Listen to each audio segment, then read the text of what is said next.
Hi, I'm Zai and I'm not perfect. Sometimes mabait ako and sometimes masungit, ma-attitude, suplada.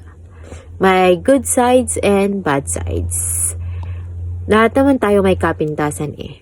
Walang tao ang walang kapintasan. Lahat tayo kayang maging mabait. Pero hindi natin kayang maging pure na mabait. Kasi hindi tayo just and we're not perfect.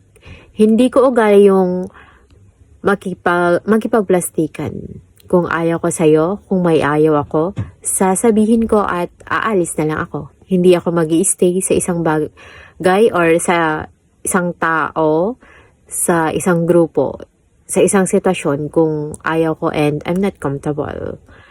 Hindi ko ugaling mag-adjust para sa'yo or para umayon ako sa mundo mo.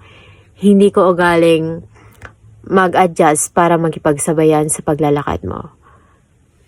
If ayaw ko talaga kasi kaya kong maglakad mag-isa.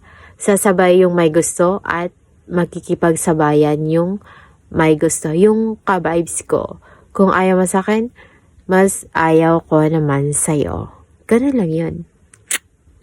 Be true and be transparent. You attract who you are.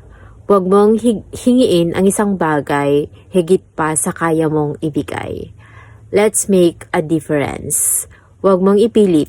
Don't be so harsh to yourself, dear. Kasi you don't deserve na makipagplastikan. Kung kaya mo namang umiwas or kung kaya mo namang lumayo, then better plan. So, if you have the same opinion or thoughts, don't be shy to comment down below and let's talk about it here.